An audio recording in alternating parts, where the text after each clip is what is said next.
Welcome everybody. It's winter in the Midwest, so I'll apologize up front for my voice. Today we're going to look at how we approach problem solving for our students, especially how we can put them more in control of their problem solving process.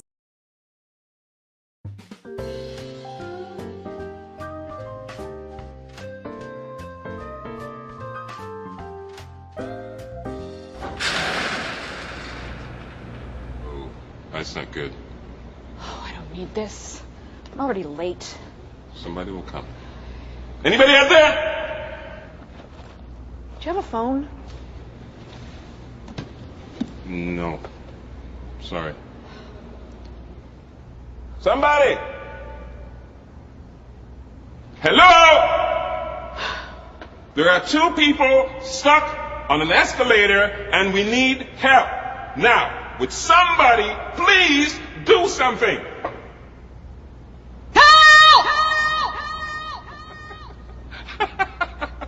I don't believe this. You gotta be kidding me. I'm gonna cry. Well, there's not enough left to do, is it?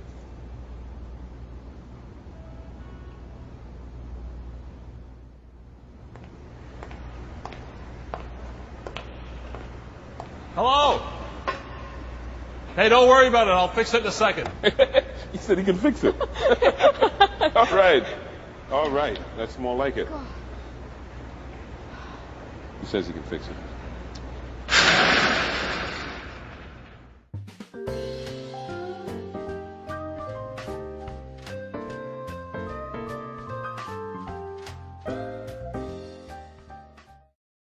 Ridiculous, obviously, but it puts us in the mindset of what can go wrong if we don't have the skills to take some responsibility for our own problem solving, because we are faced with a lot of problems in life. I'll provide you with an example by walking you through my weekend. Saturday morning I had to figure out what to do about some missed interviews. I had planned on doing them on Tuesday, but school was canceled with snow. When you only have 2 days of school, it's hard to fit everything in that needs to get done. Luckily, a couple of coworkers were able to help. I just had to ask. Then, after a phone call from my mom, I spent about 2 hours helping her reason through why she didn't need a $3,500 refrigerator. This was actually a greater challenge than fitting in some tear-free driving time for my daughter. Thanks to a conversation with Kelly on Friday, we went to Busch Wildlife Park. I spent Sunday trying to balance my checking account and locate a missing $2.07. There were smaller problems as well. Saturday night, I grilled chicken without a grill. All of these problems were approached differently. Some were socially situated.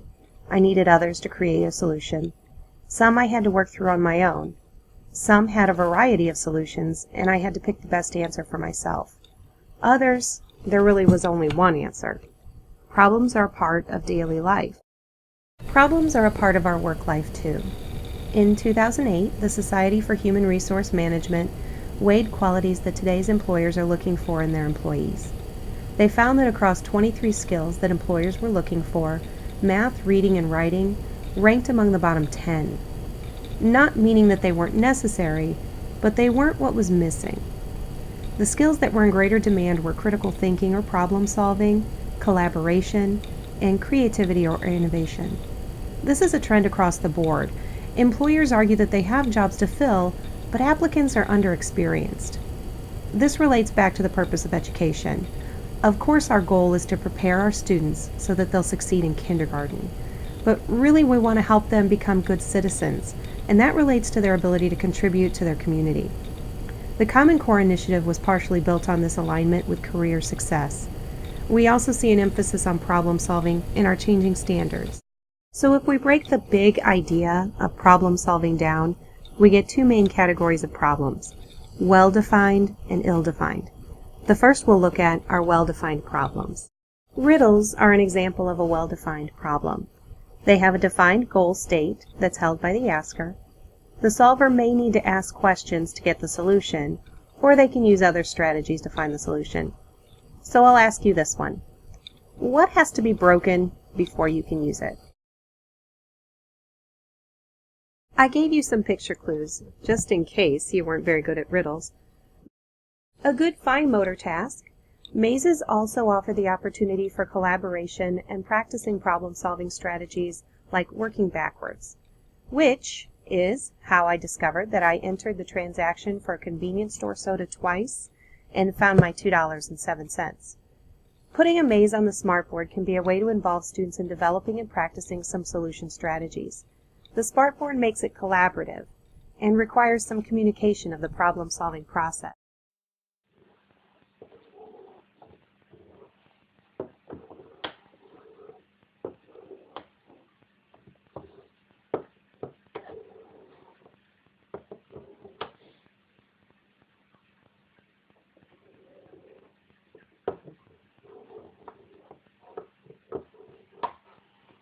The Tower of Hanoi is an ancient puzzle. It is used to diagnose and treat the executive function development, which includes reasoning, planning, and execution. It is also used to evaluate frontal lobe deficits. In order to solve the problem, you are required to practice a variety of problem-solving strategies, including means end analysis and hill climbing. The means to an end is maybe self-explanatory. You focus on removing obstacles to get to what you need. We see this type of problem-solving developing early in most young children. Others, we ask leading questions to get them there. Hill climbing is simply taking one step at a time. We support hill climbing by giving one step so that they can see the next.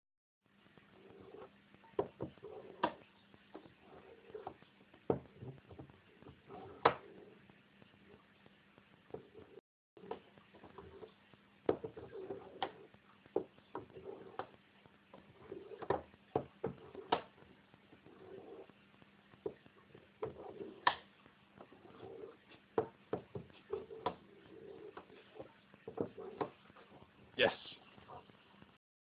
If you recall back to the beginning, a well-defined problem has a defined goal state and steps to the solution. In the chart above, you'll find some examples of well-defined problem-solving activities you may have in your classroom right now. You could probably reflect and expand on this list as well.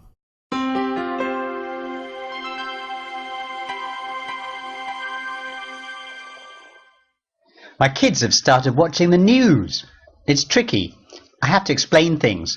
When the Middle East dispute flared up, I thought it would be tough to get them to understand what it was all about. But it was easy. They got it in a flash. They also worked out how to fix it. The next time I was on a school visit, I discussed it with the children, and the same thing happened again. The most intractable adult problem of the past 2,000 years, dissected and solved by youngsters in seconds. So here it is, in a handy 10-point plan that UN negotiators can use in their peace process meetings. If you both want the same thing, you have to share. Even if the other person won't share, you still can't hit him. If the other person hits you, hitting him back will just make it worse. Sitting on something that belongs to someone else doesn't make it yours. If something can't be shared, then you have to take turns with it. Saying it's mine now doesn't mean that it will be yours forever. Saying I got it first doesn't mean that you'll have it last. If you can't sort it out yourselves, ask a teacher for help. When the teacher says something, you have to do it, even if you don't feel like it. If you really want to stop the other person being an enemy, give him some candy. Short, simple, and brilliant. Okay, UN Special Coordinator for the Middle East, our kids have done their bit. The next step is up to you. Bye. Bye.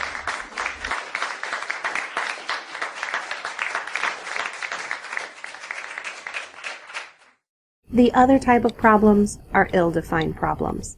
They have a context, and that affects the potential solutions. We're very familiar with ill-defined problems in the classroom. They're the hundreds of little fires that we put out every week. They have a context, meaning that the way you address the problem at school may not be the best solution at home.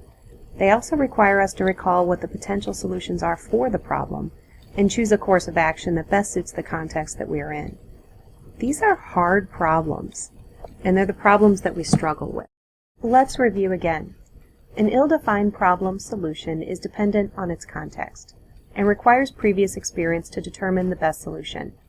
Generally, that's a social context, so considering problems between students is a good frame of mind to be in for this one. Reviewing the chart above, you'll see some examples of ill-defined problems your students address in the classroom. Again, you could probably reflect and add to this chart as well. So, that's all good to know. We want to make sure that our students are challenged with both types of problems in the classroom. Just like anything else, we can use our strength and ability to solve one type of problem to support our reasoning through the other. If we look at developmental research related to well-defined problem solving, it's the first to develop. Studies conducted on children as young as 18 months old demonstrated children using advancing error correction techniques and multiple strategies to solve well-defined problems. It continues to develop as we encounter more problems and refine and strengthen our strategies. So, just like anything else, the more we do, the more we grow. Then, of course, trickier problems call for trickier solutions. In order to address an ill-defined problem, we must first analyze the context and our background knowledge. Then, infer potential consequences before we act. Finally, we consider whether our need was met and the problem was solved. If it was, we'll try to recall that next time. We're familiar how this process can go wrong, and we get negative behavior right here at, did that work? Because if a negative solution achieves a positive result, we're going to do that again. But it's important to remember that this is a lot of work. Here, development isn't related to age. Instead, it's a matter of experience. All of this is dependent on background knowledge. The problem is not how we are supporting our students in solving these problems. It's when. Take a look at your screen. Behind these cards are 10 pairs of images. Here's a sneak peek. In a moment, you'll have 5 seconds to memorize the location of each pair, which should be plenty of time. Ready? Go.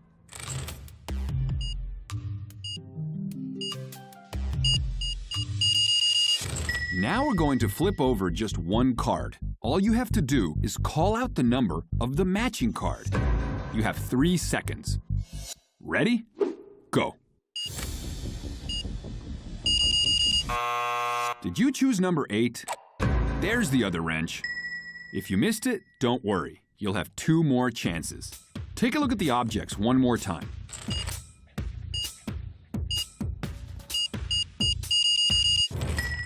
Ready for another? Here's the next card.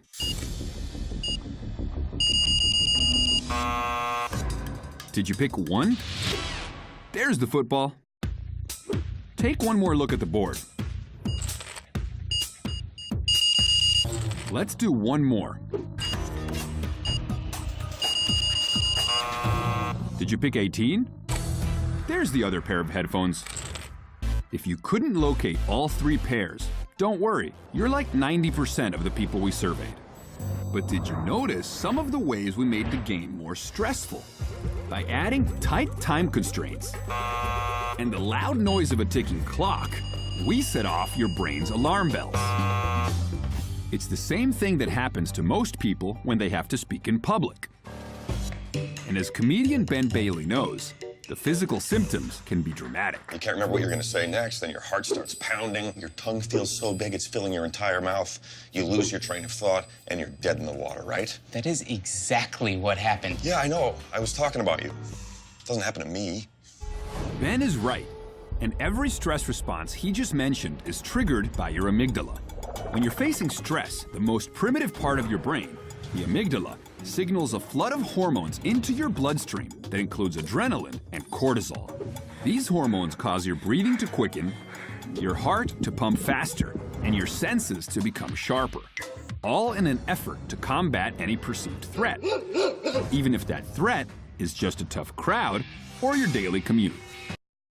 When we address a problem at the point of stress, very little of the input given is able to be recalled. you start getting that broken record feeling. If we're having a conversation now and I just hit somebody, I'm experiencing stress. If I was just told no, I'm experiencing stress. If I'm separated out from the rest of the class, I'm likely experiencing some stress reactions. So we still have to facilitate problem resolution for our students, but adding practice outside of a stressful event will increase the likelihood that a solution can be reached independently in the future. We do this already with some of our special education students through video modeling and social stories, but it's relevant to all students if you consider the problem-solving process. Our PBIS program is built on this idea. For our example, I'm going to provide a photo for you. It could easily be a short video or a role play. I'll ask you some questions and we'll see if we can solve the problem. Looking at the picture, what's wrong? Where do you think these two people are right now? How does she feel? What could she do about that? What will happen if she does that? Do you think that will solve the problem? If you really wanted an exercise like this to be directly meaningful for your students, you could use photos and videos taken in their own classroom. This is a process we want students to be going through inside of their head. Verbalizing it as a group provides the repetitive model. You'll see a couple of photos. On the left is Sweet Pea. Here she's 2 years old. Her mom and dad brought out some tangrams and tried to recreate some of the picture cards included. Sweet Pea has never played with tangrams before. What type of problem is this? It's a well-defined problem. Do you think Sweet Pea was able to construct an image? Mom reports that Sweet Pea immediately fitted together a square and a small triangle, and proudly showed her the house that she'd built. A little while later she announced square, and showed her mom how she had used 2 triangles to build a square. She then moved over another square and said big square, little square. While Sweet Pea didn't immediately construct some of the tangram images included in the kit, Sweet Pea did put shapes together to create a picture, and given time will probably be able to complete the tangram pictures included. On the right is a middle child with her 2 sisters. They're over at Grandma's house baking, which all 3 girls love to do. They spend a lot of time here during the summer and on the occasional weekend. Generally, Grandma has felt bad and given that girl a break in the past, not wanting her to be unhappy, and given her special jobs when she makes that face. She's getting older, and that hasn't really been happening this summer. What do you think her problem is? Here, she wants a turn. What type of problem is that? It's an ill-defined problem. Do you think she'll be able to solve her problem? It is likely.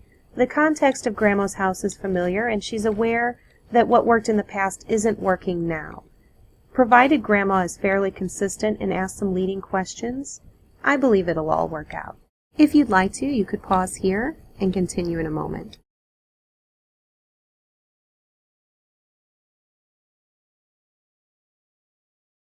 Guess Who. In the game of Guess Who, a player chooses a character, and the opposing player may ask questions one at a time to try and guess the character chosen. The player will only answer yes or no, and questions are posed to eliminate potential subjects. Here's an example of leveling the Guess Who game. Here, constraint-seeking questions are minimized to size, type, color, and pattern. You could further level the game by crossing out choices that don't belong after each question, which reduces the board and demonstrates the process. As the game continues, even very low-level learners could participate. Additionally, when done as a group, low-level learners are receiving peer modeling. This would make a fun activation for a new theme or an author study. Because we want our students to gain intentional control over their problem solving. We're pretty good at facilitating problem solving for our students, but a lot of times we have control over that process. Current research on problem solving puts the focus on development of constraint-seeking questions for children 4 to 6 years old. This supports the development of reasoning and critical thinking at the heart of problem solving. So we want to model and practice asking relevant questions to get the information we need to solve problems.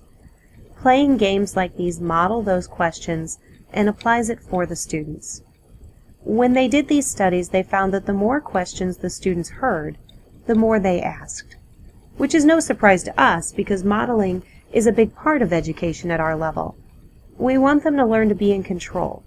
Learners that are able to reason independently don't end up stuck on that escalator. So think of an activity that you already do in your classroom or brainstorm something new. The activity should involve students in a constraint-seeking questioning task in order to arrive at the correct solution.